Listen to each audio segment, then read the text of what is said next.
Thank you. Okay, so please, just so we are put on notice, this is a recorded session. So just so you are aware, good evening and welcome everybody. My name is Akila Chikije. Thank you to everyone who has been part of Parents Connect from day one. And thank you to everybody who is on today's show, on today's episode today. Thank you. And thank you to Soki, our programs manager, who has joined in to help with Parents Connect. He has done introductions for Early Flight Academy, Parents Connect, and we're going to just go dive into today's conversation. The topic, the myth of African parenting. Now, I'm sure that at least some of us have seen this joke or skit or Instagram comedies on Instagram at some point. If you are very familiar with social media, you've seen things like, oh, telling my African parents this, telling my African parent that. These are usually jokes you see on YouTube or Instagram. So comedians use that joke a lot.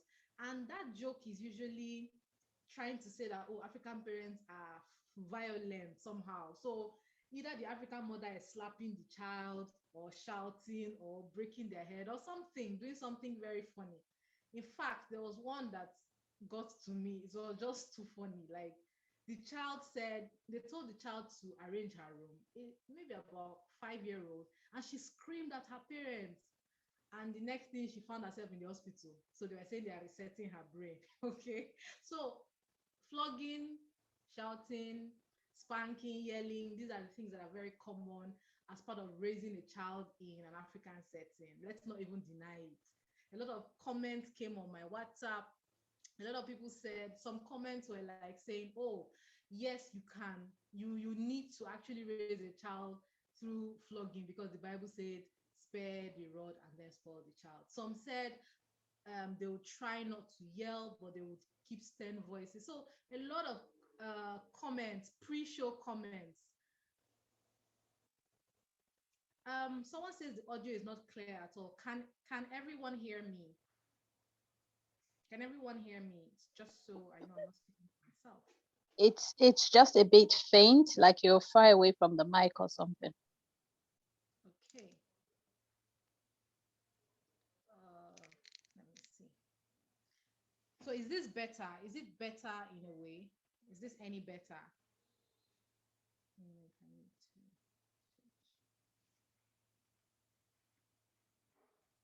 It's not, sounds the same to me. Still faint. Okay.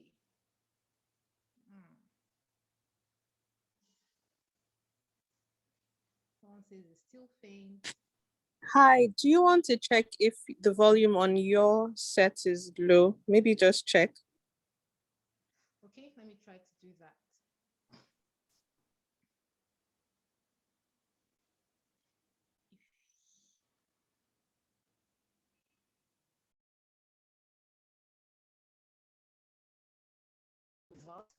She's a child expert, an expert in children matters, psychology and all. And she is also the founder of, excuse me, I'm trying to catch my breath. I've been running. She's also the founder of LearnTree. So quickly, without further ado, over to you, Ebiere. She'll be taking us on this journey and do justice to it. Thank you. Hello, Ebiere. Hello. I hope you can hear me clearly and you can see me clearly. Yes. Thank you. Yes. Thank you to everyone for joining. And of course, I should call everyone's names, but yes, thank you so much. But I do have my special friends as well who have taken the time to join me. You know who you are. Thank you very, very much. So I will try my best. I always say this, that I will try my best to talk about this topic like just with, normal heartbeat and just calm, but every time I'm just like, it really, really, really gets to me. So I will talk about it, and I really want your questions. I want it to be interactive and engaging, because the truth is, it's something we need to discuss. This African parenting topic is not so much just I can tell you my point of view, which is what I'm going to do today, but I need to hear from you because a few things have already been touched on. Number one, which is the fact that a lot of us, I will generalize a lot, but I think you'll understand the intention of my generalization. I know it's not every single one of us, because guess what, you know, I'm African myself, and I know people who do not think that the way to raise children is by being harsh and hitting. Africans to think that. But I will generalize, and I hope you understand the purpose of my generalization. So a lot of people actually see being harsh and beating children as normal. That's one of the first issues I want to challenge. It's not normal, but I understand where it's come from, and we'll talk about that. So the fact that we just say it as, that's what you do, that's how you raise a child, that's the first thing I want to challenge. So the truth is, as you listen to this, you will go through, some people will go through different things. Some of you go through all of this. You go through, what does she mean? You'll go through a bit of that. You'll go through, but you know, justification, like, no, I'm right. I know what I'm doing. It's fine. You know, my parents did it. I'm good. You go through that. Some people will go through guilt straight away because you just know in your heart that I've never been happy doing it. So we'll go through different things. And I just want to ask everybody to just be open-minded. And this is why I want it to be interactive. I want you to have the chance to speak honestly. And a few things I find with African parenting is the fact that it's normal means that we can actually laugh at these jokes. Do you know that when I see those jokes, my knee-jerk immediate reaction is tears or anger? I have never laughed.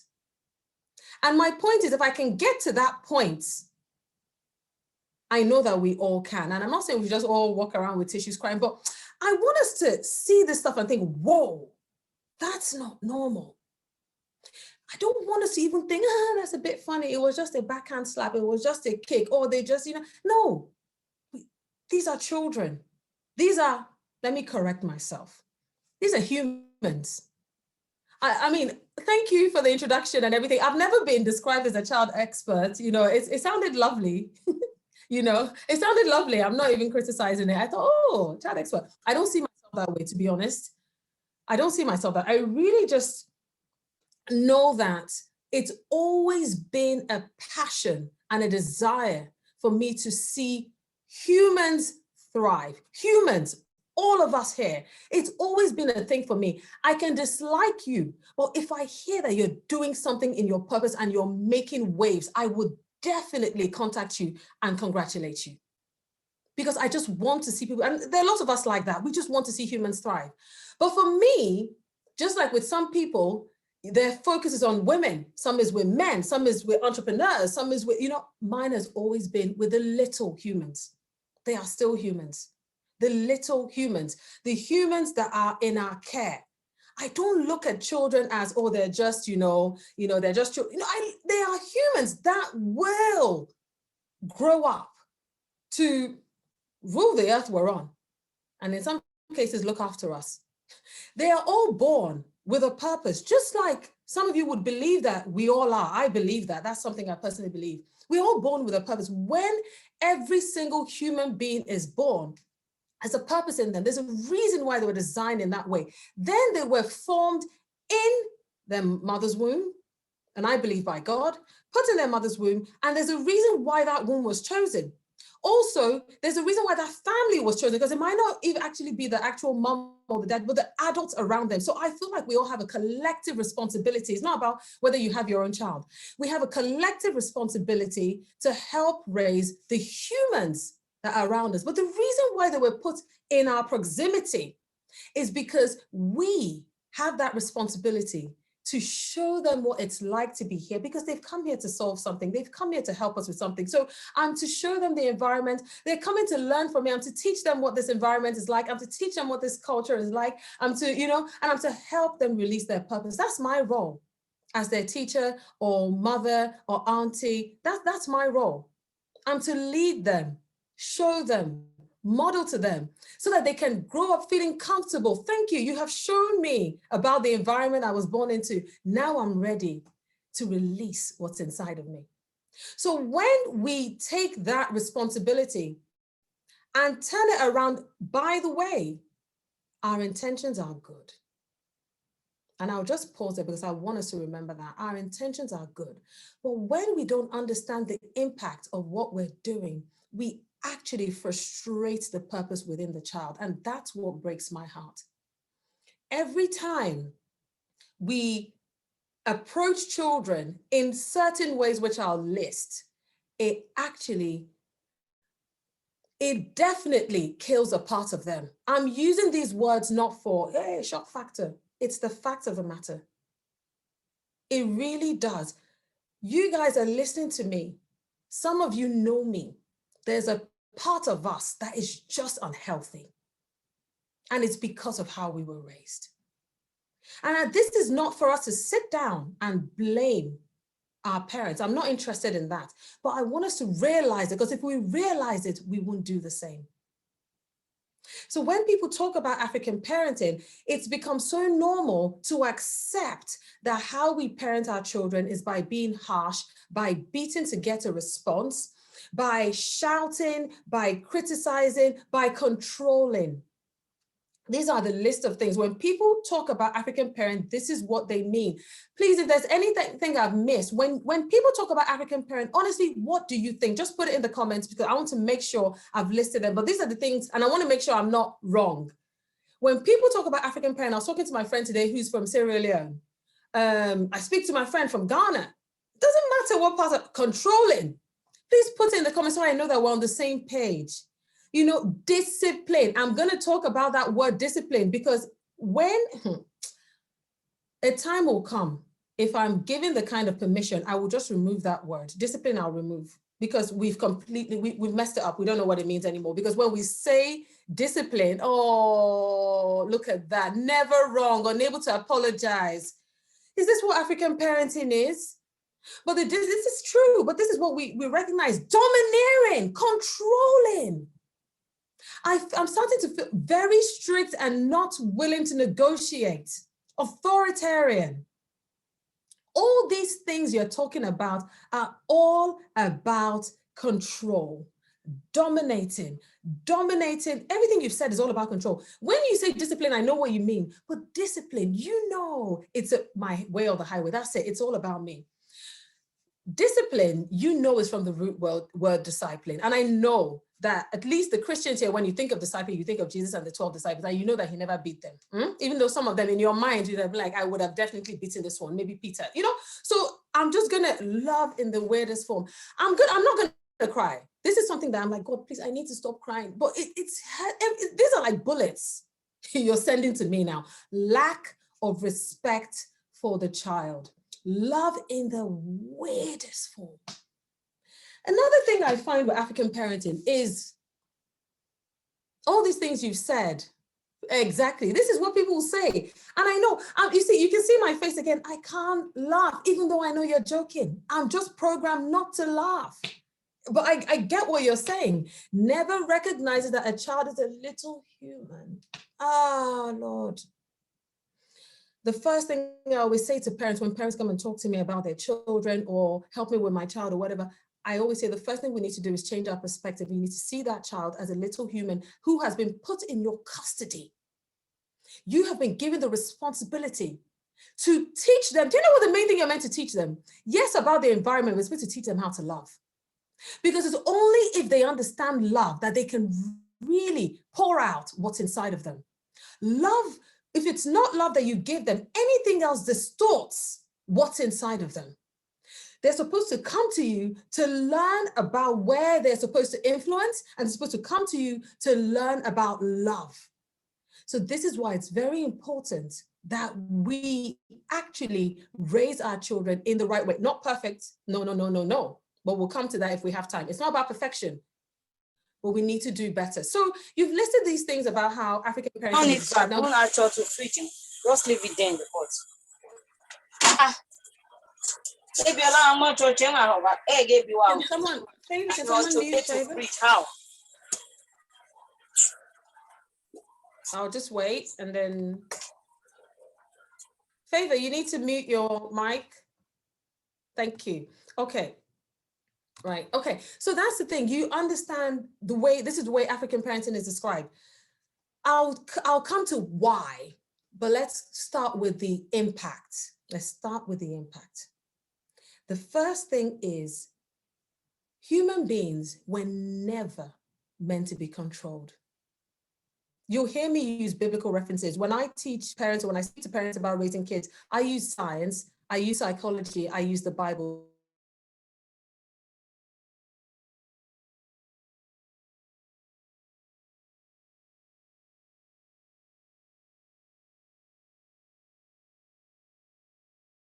Very good. I like that. If you're reading the chat, I agree with you. So the first thing is human beings,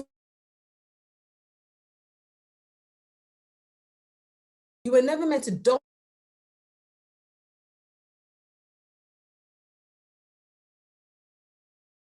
Straight away have dominion.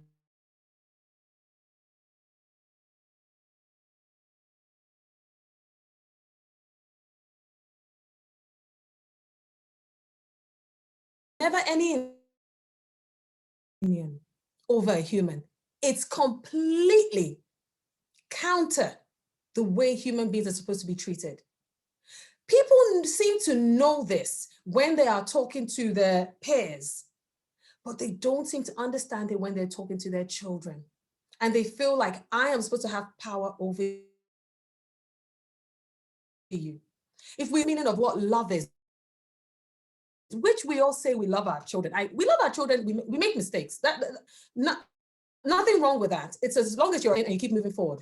I'm on that same, table. I do the same thing. I make a mistake, I correct myself, I apologize, and I do better. But if you look at the definition of love, one of the key things I never hear people say when they say love is patient, love is kind, it keeps no record of wrong. It's not self-seeking. A lot of times in African parenting, people are seeking their own way, like you mentioned, just get this thing done because I'm. But actually, what you're doing to the child is the first thing, confusion. And I'll explain what that means. When this child is born into your care, into our care, when this child, as I said to you, they're looking to understand what love is, because love is what will help them really release their purpose in them. And they're looking to learn from you. Every time they are approaching you, there's something inside of them they want to share with you, communicate with you, that happy, they're coming to you. When they make a mistake, another word I'm really frustrated with is failing. When a child is trying to walk and they trip and fall, is that failure or is that just part of the learning process? To me, that's not failure. If a child is carrying a glass or a cup and they spill what they're holding, is that failure? Or is that part of the learning process of understanding the strength that they need to hold that thing? If our child is learning something, whether it's maths or how to carry their plate from one place to the other, or anything about the environment they live in, because that's what they came to do, learn from us. And it's the learning process. So every time we meet them with harsh criticism, flogging, beating because of a mistake they've made, we are teaching them that actually it is wrong. No, it's not wrong. It is catastrophic. In fact, it's an abomination to make a mistake, because straight away they start to feel, oh my goodness, every time I get something wrong, I am hit, I am screamed at, I am terrified, I'm scared. Some of us are sitting here, not taking risks in our lives. We play safe. We're too afraid to try. Some of us, when we make a mistake, we crumble. We cannot cope with it. We give up. Some of us self-sabotage. I'm not asking you to own up, but in your heart, if that's you, just know that that's you. Some of us, we self-sabotage because we expect that we're not even going to get it right. So what's the point? These are the things that happen when we are met with criticism, harsh, beating, flogging because we've got something wrong. We have been programmed, conditioned, and taught that it is catastrophic. It is wrong. It induces terror if I get something wrong whilst I'm learning. The most counterintuitive thing that any parent can do or anybody can do on earth, I love that. I'm going to come back to unable to make decisions. It's a major problem. I'll come back to that. That any parent can do is terrify a child when they're learning. That is like the worst thing you can do. I've been a teacher for 15 years. Terrifying your child or terrifying anybody who is learning is the worst thing you can do, because that's a recipe for you are 100% sure that that thing they're learning will not stick. In fact, they will hate learning. So every time your child is trying to learn something and you shout at them, you beat them, you hit them when they get it wrong, you are just teaching them not to want to learn, number one, and you're not helping it stick. Now let's talk about, let me ask this question first of all. When are our children learning? Just tell me, when are they learning? Can I just get anyone's response about when our children are learning? And you'll see the point. One way that we can tell all the time, one way that we can tell God still has faith in humanity, that the voice of the bride and groom and the cry of the newborn all the time. Thank you, all the time. They are learning all the time, whether it's math, English, how to speak, how to communicate, how to socialize. Trust me, it's all the time.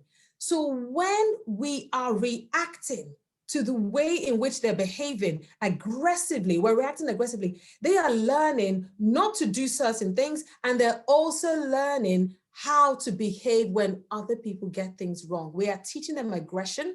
We're also teaching them compliance, which is no obedience. Let's talk about unable to make decisions. It's funny, I was speaking to my lovely, lovely sister. I won't reveal who this person was, but my sister anyway. And she was saying how, yeah, I'm just one of those people. I struggle to make decisions. And I had to say to her, you're not one of those people that struggles to make decisions. You learned to not be able to make decisions. I want you guys to observe children or just anyone around you, or you just imagine yourself. You're trying to cook or you're trying to drive. Let's use those two things. And someone is over your shoulder. What are you doing? Have you done this? Stop. This, and someone is constantly, are you, have you, I'm looking at my, I can see, tappy cakes. So imagine you're baking cakes and someone is over your shoulder. You didn't spread it well. Put this here. Eventually you're going to go, I'm done. I can't do this. Overbearing. This is our African parenting, typical African parenting, overbearing position onto I'd cry. Exactly. It's so true. You will shake, your hand will shake more, you will make more mistakes. So imagine if your child is trying to learn math, and don't forget this happens in our schools as well. This is the sad thing. It happens in our schools, and we'll come to why, but let's keep going to the impact. So the child is not learning. The child, anybody in fear is not learning. They are learning fear. They're not learning what you're trying to teach them. They are learning to be afraid. And I'm telling you, even if they get that thing right at the time, they will not remember it tomorrow. And that's why tomorrow you're like, but we did this yesterday. All they are thinking is survival. That's all they're thinking. You start having children. See, when you treat, and especially when it starts from a very young age, a lot of times this sort of aggressive, parenting or hitting kids starts from a very young age where they learn to be terrified. The reason why it's so confusing for them is because you, mom, dad, and this is us, and I'm hoping, anyway, I'll move on. So you, mom and dad, and, adults around them, teachers, they're looking at you as their safe haven. This is the person that will look after me. This is the person that will love me and teach me to love. Their brains are already wired for social interaction. We are social beings. We can't stay alone for too long. We will eventually die, I'm telling you. And you'll see the studies that have been done. We are born and created to social, our minds are supposed to communicate with each other. So our children are looking to link with us. They're looking for eye contact. They're looking for engagement. So when they do something and it's met with aggression, they get very confused inside, and that's how anxiety builds. There's some of us here who are very anxious. And that's how we struggle to make decisions. We're very anxious. We're not sure about ourselves. Some of us do not really believe that we don't have the self-worth that we should have. We don't believe that we're truly loved. Because if you're looking up to the person who, gave birth to you, and that person treats you in a way that really hurts you inside. They hit you when you say something out of turn. They shout at you and break your heart inside. You don't feel like mommy and daddy are bad.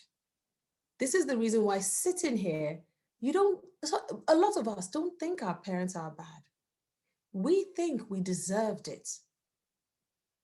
That's what children learn. I'm not good enough. I'm not worthy to be treated any differently. This is the way I deserve to be treated. Oh God, I said I don't want to cry. This is the way I deserve to be treated. I'm not worthy of love. That's why their view of love starts to become warped. So this is the thing. A lot of times when I speak to parents, I say, the way we look at our children doesn't help us understand. Thank you. But you need to see how you look at your parents. Despite some brutal beatings that you got, you still make excuses for them.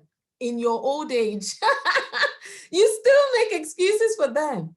How much more our children in our arms, they are believing that, mom and dad, there's something wrong with me.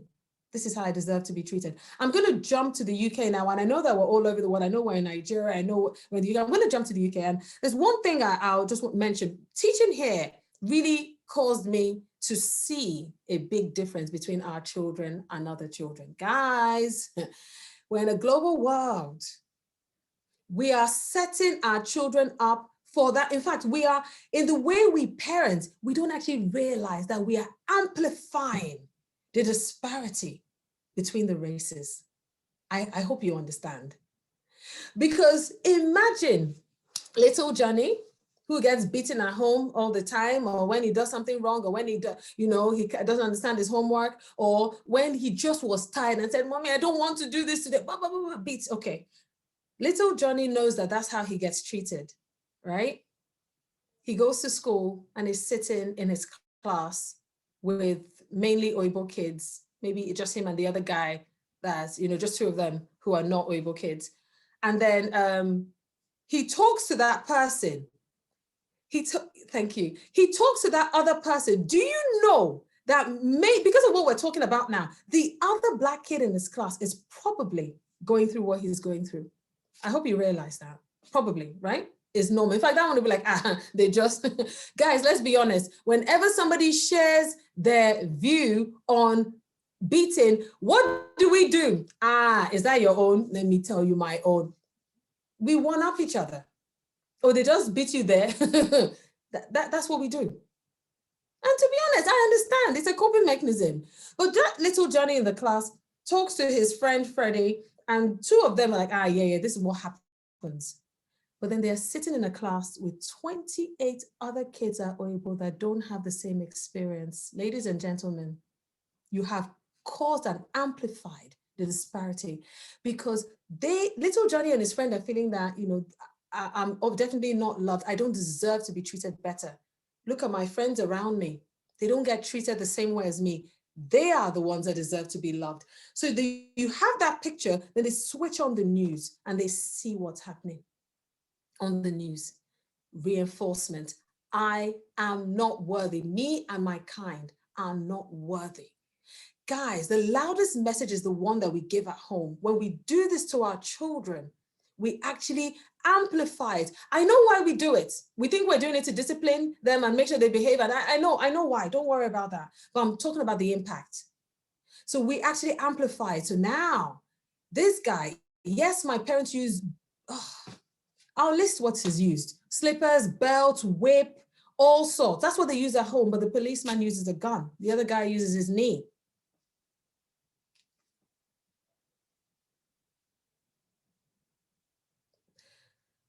The fact of the matter is, what we are doing as a race is not helping. I will never stop talking about this until it's done. I will literally never, ever, because I saw and I realized that this is one of the main issues, the way in which we are unintentionally raising our kids.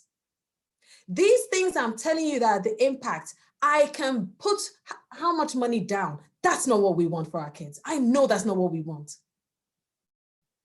We don't want it. Some of us just don't even realize the impact. Let's go back to Nigeria now.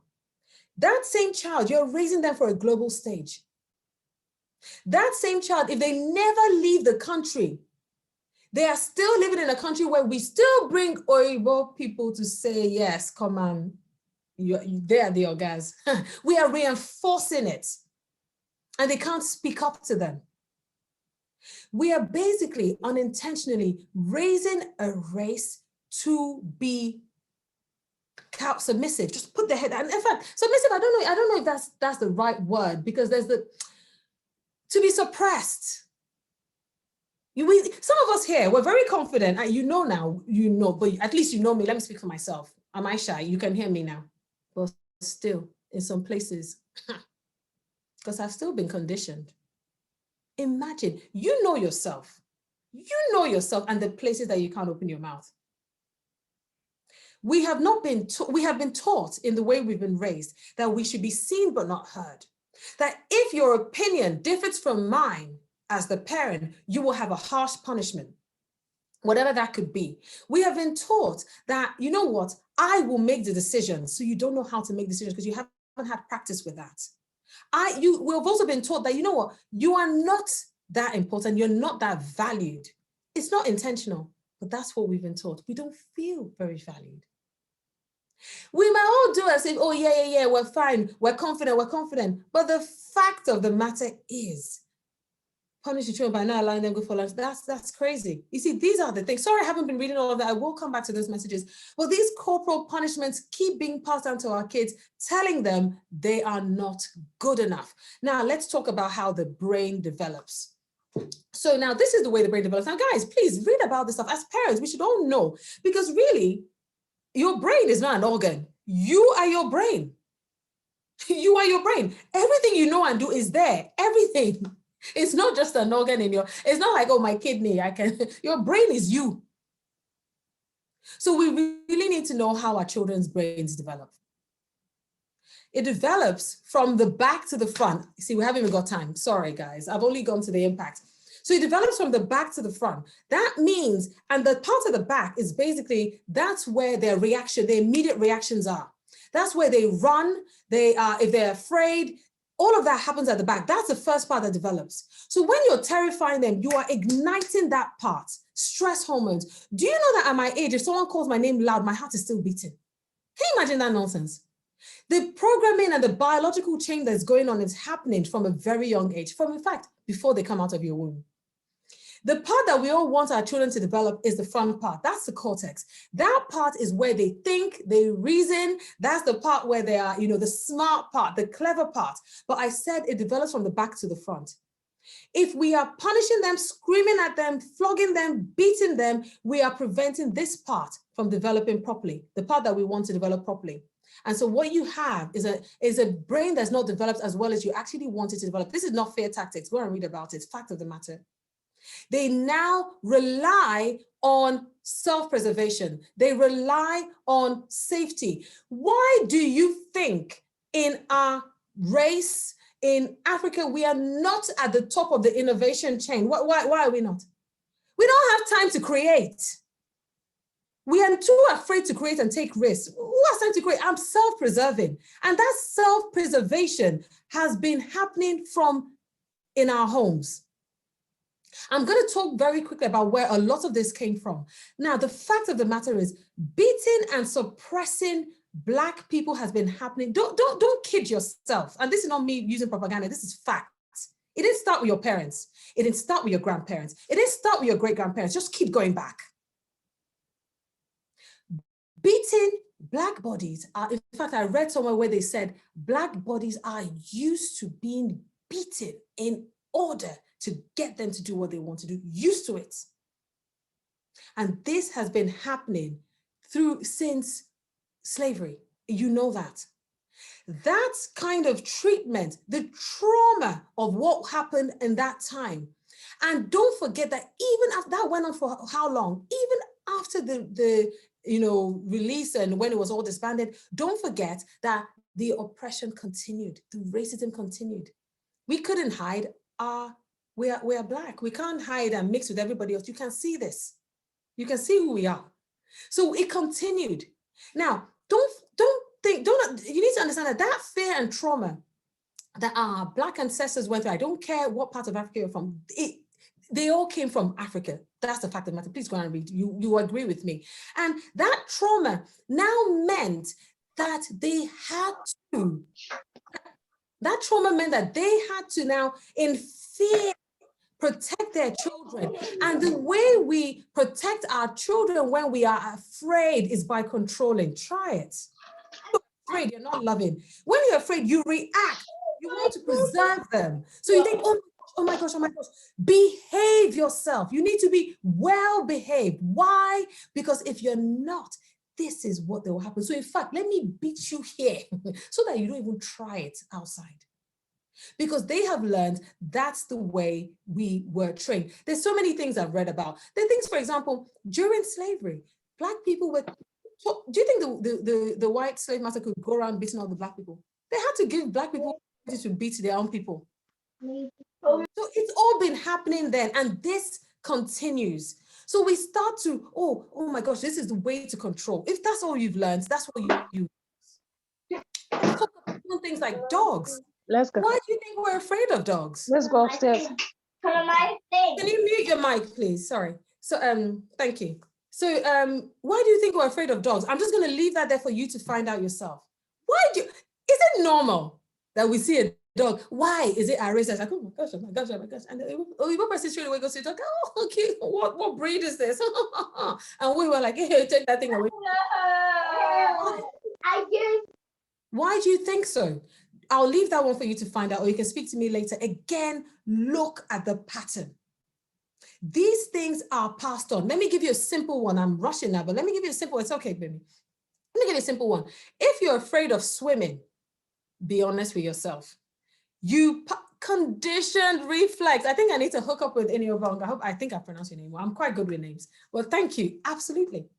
If you're afraid of water, you will pass that on to your child. You will. Even if, and that's just fact, and I think you understand that, so I'm kind of rushing now. You'll pass that on to your child if you are afraid of water. It's the same thing.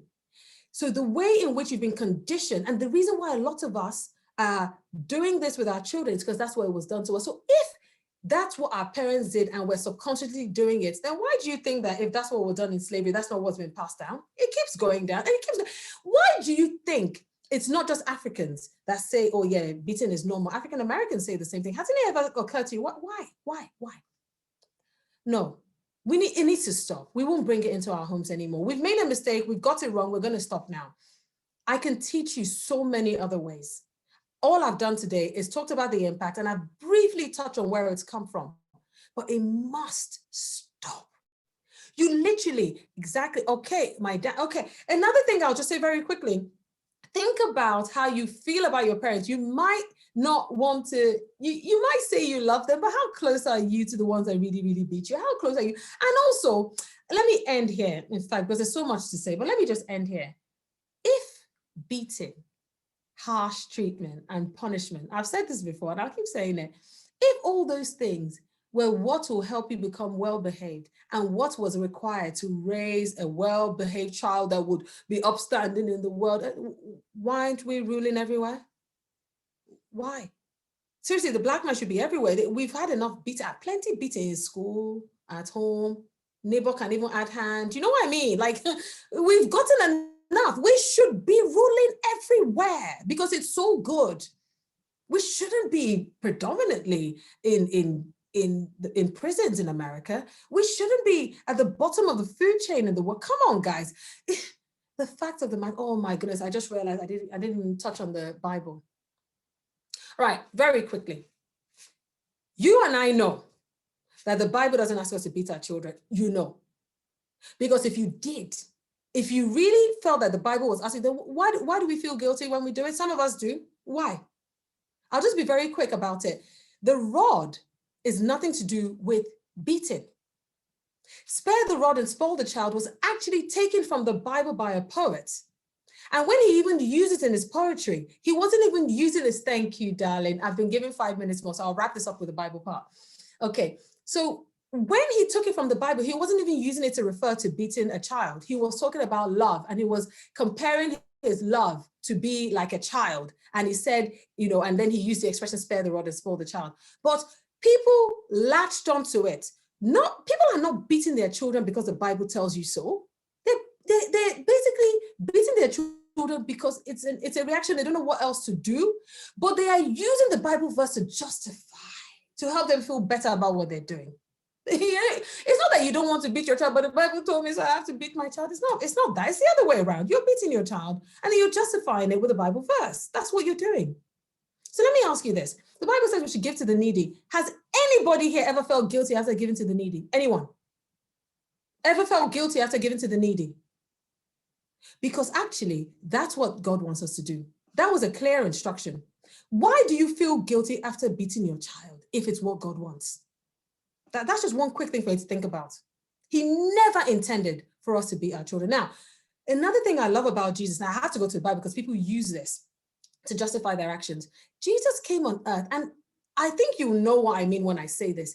He came to model everything that God had in his heart, everything that God said in the Old Testament. Jesus came personified to show us how it's done. He said, in fact, the verses that are coming to mind. He came to show us everything, right? What is he? Just one child he should have beaten just to help us. Because he should have beaten some children. One. Oh, okay, one disciple. Why didn't he model this thing that people uphold, spare the rod and spoil the child? Why didn't he model it by flogging some people? Guys, we know that the Bible doesn't. We know. I don't even try and convince people. I look at them and I say, you know that the Bible doesn't tell you. Some of you are here and you'd admit that God speaks to you. At least he's spoken to you once. He said something in your heart that God spoke to you. I know. And that's the beauty of our God. He does speak to us. Please, if God has ever told any of you, thou shalt beat your child, please just put it. Just tell me that, one time the Holy Spirit actually spoke to me and he said, I just need to flog my child, because he has told you, go and give that person 300 pounds. You're like, oh my gosh, God, that's a lot. But he's told you so-and-so will come to you. He's told you all sorts. And I ask everywhere I go, if the Holy Spirit has ever spoken to you and said, you shall beat that child in order to, please put it down. I beg you. Let's not bring God into the things that we're doing wrong, guys. Let's not do that. Please just pass this message on. Please do not bring our Father in heaven and bring him into our mess. No. We have to agree and admit that the standard that God set is here. We are here. We are imperfect. Let's admit it. Ask the Holy Spirit for help and work and move towards it. I will now stop because I think I've taken enough time, but thank you so much for listening to me. Don't worry. Don't feel like, oh, time is up. Don't stop. Yeah, it's so true. But don't worry, because I will never stop talking about this. So we've stopped for today, but find me anywhere. I will be talking about this. Thank you so much for listening. And thank you, Lord, that I didn't cry. Thank you. Thank you, guys. Thank you so much. Thank you so much. I mean, this was a very, very, very insightful session, and I mean, I've learned a lot. I've learned so much tonight. Please, can you put in the the chat section, thank you to our amazing guest. Please, everybody, just a word of thank you to her. It is important we do that. Thank you so much. All right, at this point, we will we'll entertain just a few questions. We're out of time, so I'm just going to give opportunity to the first three persons. The first three persons who put their questions in the chat box. I will take your questions up and then we'll trash it and then we can call this a day. First three persons in the chat box. I'm there.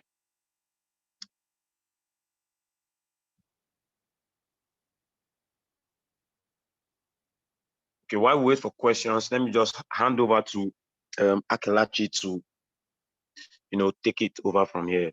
Akelachi, please. Wow, Ebiere, I don't even know what to say. Hello.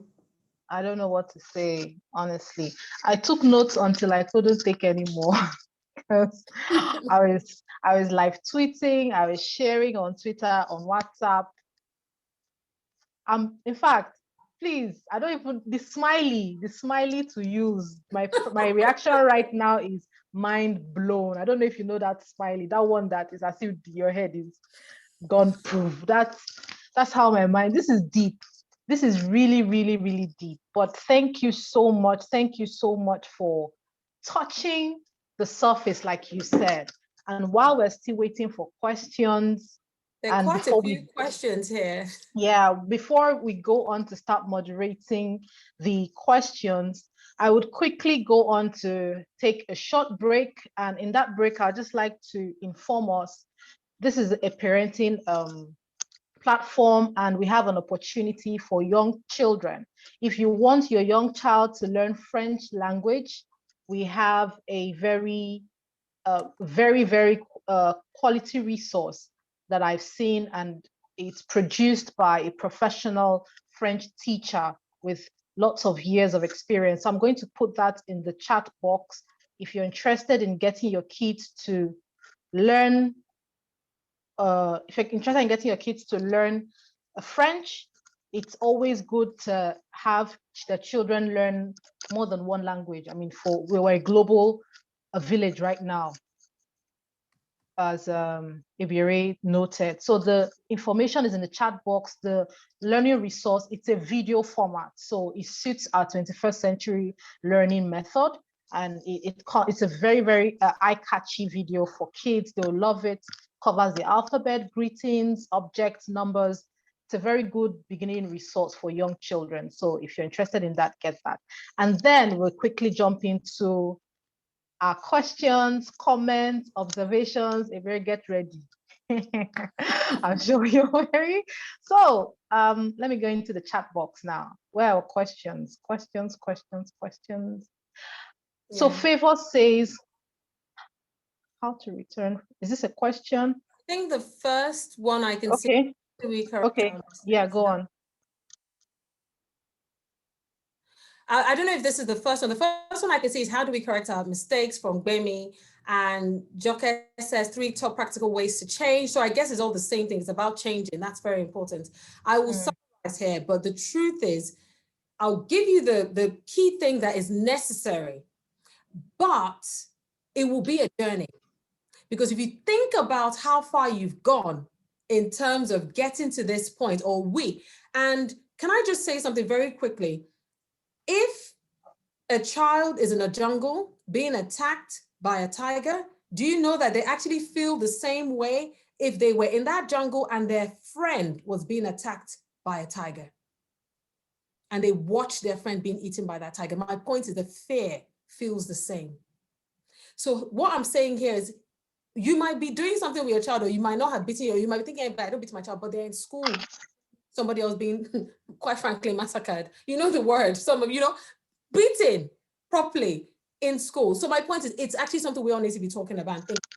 But 3 practical ways. The first thing to turn from this behavior is realizing, being aware, and now deciding that you have to make a change. I always say that it's important that you own it. Thankfully, you don't have to own it on the pulpit in church, but just own it honestly in your heart. And then think about why you do it. Where did it come from? Find out, be honest. And I'm not asking you to go and meet anybody, blame anyone, but if you know why you do it, you're able to sever the ties better. It's not going to be easy. It'll be a journey, but at least you know what's causing it. Take your mind away from the child. It's not because of the child. You are not beaten because of the child. You are beaten because of your own feelings. Your own feelings have been aroused. You've been triggered in a way. Something the child says. When you were a child, you were not allowed to speak until maybe never. And then your child now dares to speak. Like, who born this one? Do you understand? So it's your own problem that you are dealing with. So address your problem. Just separate it from the child. It's not about the child. No child deserves to be beaten. You are beating the child out of your frustration. So deal with your frustration. It might be Your boss might be bullying you at work. Your husband might be intimidating, or your wife might be just giving you a headache. You are so angry, but you cannot lash out at those people. Then your child now tries it. I've taken all sorts from other people. Now you, small person, you want to try it, you take it out on them. It's not about the child, it's about, so just find out all the reasons why, and the reasons why you react by shouting or hitting from your past. Once you've realized that, you're in a better position to stop. Think about it like a diet. Anyone has gone through, you have to realize, when do I snack a lot? Why am I eating so much? That kind of thing, that's the first step to being able to stop. Admit honestly and truly and realize. The next thing is just focus on one thing so you don't overwhelm yourself. Love. Find out exactly what love means. I use the biblical verse, 1 Corinthians, and also 1 John is very good for telling us what God is love and all that. And be honest about that. That's the standard. And I want you to read that and think, okay, I will be patient. I will be kind. I will just keep going down it and keep saying that and practicing it. When you make a mistake, it's going to take a long time, because your child, I promise you're going to take a long time, because you've already programmed them for years daily in a particular way. So you have to, those are my two things. Focus on love, realize where it's coming from, focus on implementing love regularly. And that love doesn't even have to be by your words, your relationship, your connection, your communication. I don't want to hear it's not easy, you don't understand. Some of you are sitting here with PhDs and masters. There's nothing that's worth having in life that came easy. The question is not whether it's easy, is it worth it? I don't know anything that is worth more than raising the humans around us to be better than us. I don't know anything. So those are my two things. But the truth is, the way to make it easy, if I was in contact with you and I was working with you, I'll be able to help you identify, because sometimes you can't identify what's actually in your way. So I've given you the two things, but you might actually need someone to help you identify what the things are and help you. You need someone to walk with. So whether it's your best friend that understands this thing, or you want to get in touch with me, you want someone to walk with you so they can help you stay on that straight. It's like being born again. You don't get born again and then go back to where you need that. Does that make sense? So I think those are the ways I would say, and I know it's general, but I hope that helps. Thank you so much. And please, I'd like to say this at this point, Ebiere is on Instagram. If you are on Instagram, please go to Instagram at ebiere.bolu. Someone says they can't hear me. Soki will please put her link in the chat box. Soki, just kindly put her Instagram link and also her email in the chat box. So you can also send her a message if you want to work personally with her. I'm sure she's available to work personally with you. Someone says that we need to have a follow-up of this conversation. True. We definitely need to do that, Auntie. We will have a follow-up.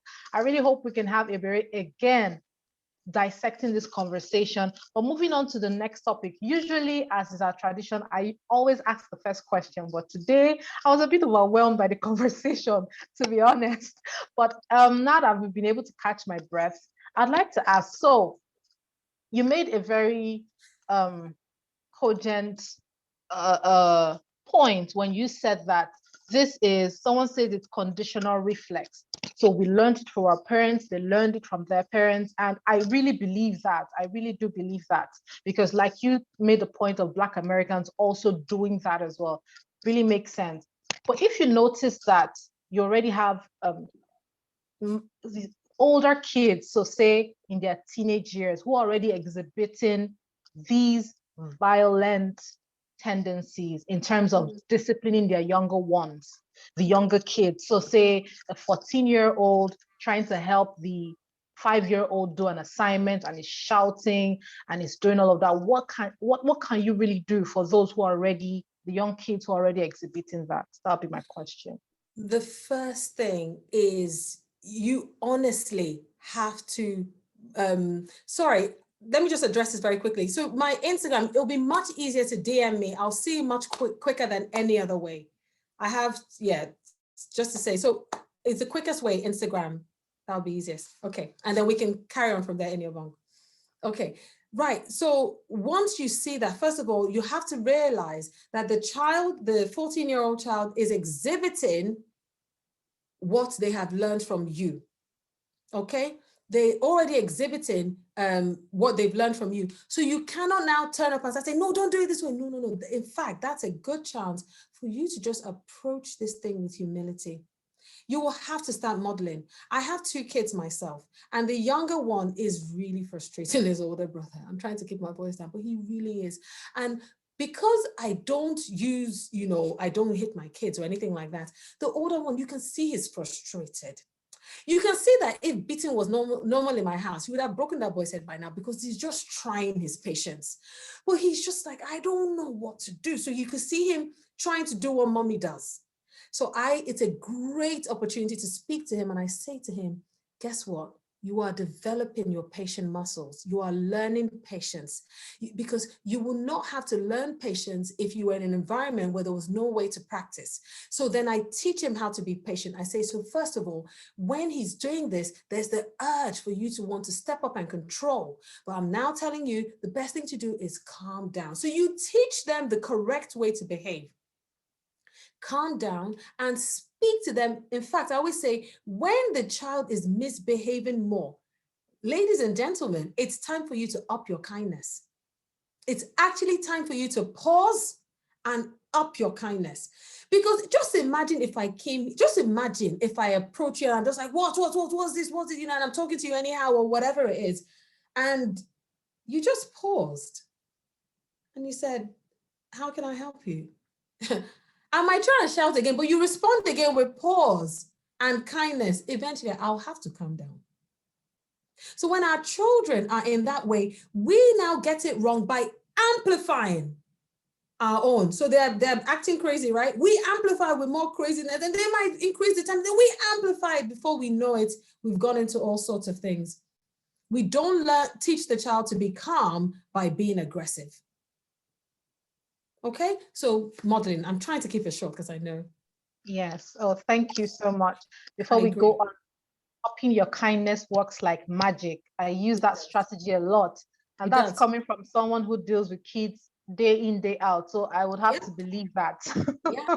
I would have to believe that. So before we go on to the next question, just for those of us who are new to this community, this is Parents Connect, and we hold our sessions bi-monthly, so twice in a month, every other Thursday. If you want to join the community,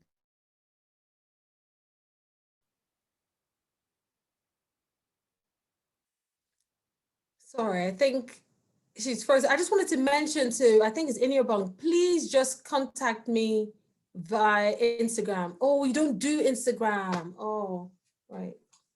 Can you hear me? I can hear you now. You can hear me now. Okay. So our WhatsApp numbers, our Instagram handle, our emails will be dropped in the chat box. Please connect with us. There's more sessions coming up, and invite people here if you think that you've gotten value from this session so far. This is our 7th, this is our 8th, actually, this is our 8th session episode. If you've been getting value, please invite other people. Moving on to other questions. Let me see. Okay, I've already asked the question. How do we handle aggressive children who have also, okay, great. If we're not to beat our children, what Proverbs 22 verse 15? I'm assuming Proverbs 22 verse 15 is spare the rod. Am I right? Please, like, there are 2 things I'll suggest. You either please read the passage out, or okay, so while I'm going to get the passage out, this question says, how will you communicate to a child below 3 years? Okay, so well, the fact of the matter is, it doesn't matter how old the child is, beating is never a way to communicate to them. It just scares them, right? So you still want to keep speaking. There's something you speak to them, you model. Sorry, I'm just trying to make sure I don't lose power here. So you speak to them, you model what you're saying, you keep being patient, because why? They're learning from you all the time. So if you don't speak to them if you speak, the way you speak to them is the way they'll learn to speak to other people. The way you interact with them is the way they'll learn to interact with other people. The way you communicate with them, all of that. So it's very important that you're very intentional. And the way, if you don't speak to them in love, they will not understand what love is. So they will not expect love from people. So when people come to them with, you know how in Nigeria we say, this one is being nice. They want something from you because we don't get it. We don't understand people just being nice. They must want something from you. See, because we're not used to that. Or you're being nice, you're a mumu, because we don't understand that we don't understand just the normal way of communicating with people. So the thing is, with that child, they're still at that good age where you can really show them how to communicate. Hitting them, for example, quickly either gets the, as we said, the compliance or the aggressive behavior. Now, there's something I hear parents say a lot. They always say things like, hey, but how many times will you tell the child? I told them, you will tell them as many times as they need to learn. That's our job. It's like when the disciples are asking Jesus, how many times must I forgive my brother? 490 times, he said, and more. You will tell them, just keep telling them. If you're telling your child something and they're not doing it the way you want them to do it, change the way in which you tell them. Find a different way, find a different strategy. Change when you tell them. Are they doing something that they're very engrossed in, and then you turn up and try and tell them to do something else? Is that what's happening? You know, because if that's what's happening, then you're not going to get a great response. Are you telling them too many things at the same time? Are you standing up above as you're speaking to them, not even giving them eye contact as you're giving them instructions? Do you see what I mean? So keep watching the way in which you are communicating and changing it. Keep changing it, okay? Change the time, change the way, change, because you want to find the best way to help your child be the best they can be. It's worth finding strategies. If something at work doesn't work, you will find another way to work to solve that thing. So with a child, same thing. When we respond out of anger and harsh treatment, we've actually given up on them. And I know we don't realize that, but that's what we're saying. I've given up. I don't know how else to talk to you. This is how I'm going to treat you. So let's be intentional, be aware, and make the change. I know it's not easy. So this is not even me talking from a point of it being easy. Foolishness is bound in the heart of a child, but the rod of correction shall drive it far from him. Okay, so let's talk about that passage very, very quickly. Now, the rod, thank you, my sisters here. Yes, the rod of correction. The way to interpret the Bible is by using the Bible. That's the only way to interpret the Bible, or else you enter all kinds of confusion. Okay, so we interpret the Bible using the Bible. Rod, when you look at the way the rod was used in the Bible, it was used for authority, guide, shepherds, guiding their sheep. That's what it was used for. Moses had the rod. It wasn't used to beat anybody, even though you might agree that the Israelites, maybe in some people's standards, needed to be flogged. The rod was always used for helping, correcting, guiding the sheep on the way to go, guiding you in the right way to go. And don't forget, because of the times in which the Bible was written, the rod was a perfect analogy for people to understand how God shepherds us, because that was the kind of thing. Maybe here now they would have used something digital in these times. So that's why it was never about beating.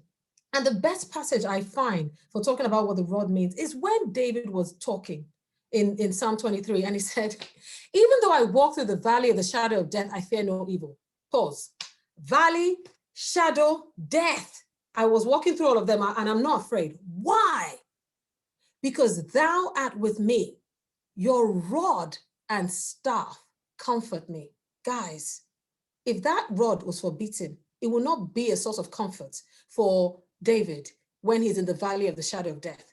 There's nowhere in the Bible that convicts and convinces me or anybody that rod was supposed to be for beating. There's just nowhere. And the fact of the matter is, if the rod was supposed to be for beating, and if the rod is what we're meant to use to train our children, why is it leading to bad consequences? Will God really give us, guys, we really need to take God out of this. He's not part of this thing we're doing, African parenting. No. He wants us to stop it. There's nothing in the Bible that justifies beating our kids. Wow. Thank you so much. And actually, this is the longest session we've ever had. This is almost an hour and 30 minutes. And wow, we just have to quickly wrap up. But yes, comment says the shepherds didn't beat the sheep. They scared them away by moving them with the rod. Okay, yes, beating doesn't, how many of us were beaten, started to behave well because of fear of being beaten? Most of us developed thick skin and actually mocked the teachers. Reactions. But at this juncture, I just have to say thank you so much, Ebiere. I really appreciate you and the time you've taken to spread this knowledge. I can see how passionate you are about this, and I thank you for coming on our platform. We really do appreciate you. And to every single person who joined today's session, there were about 32, 33 at some point. Thank you so much. Our information is in the chat box to join the Parents Connect community. We keep sharing valuable information as well. And yes, the replay will be available. For some of those who are asking about the replay will be available, and we will share that to the community. So if you're not a part of the community, you'll sadly not be able to get the replays. But if you're part of the community, then you can get the replays. And to join the community, the link is in the chat box below. Thank you so much, everyone. Thank you for those who have been really embracing their keypads, chatting, all the comments. Really appreciate everybody. Really appreciate everyone. I'm very and some people are even still trying to join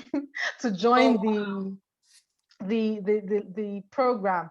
Unfortunately, all good things, no, not all good things, some things still have to come to an end, or we can end.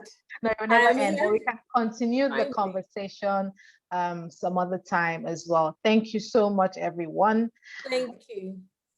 Yeah, so if you could just drop your thanks for the guests. I think they have, honestly.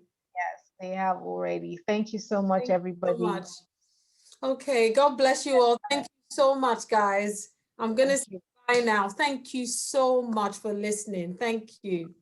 Okay, and just to let us know, for our next episode would have to do with financial literacy for young people. So kids and teens, we're all about parenting, helping them know what it means to be financially literate in this time and age of economic downturns. It's good to start them early on that journey. So keep that date locked in. That's 2 Thursdays from now. Thank you, everybody, and bye-bye.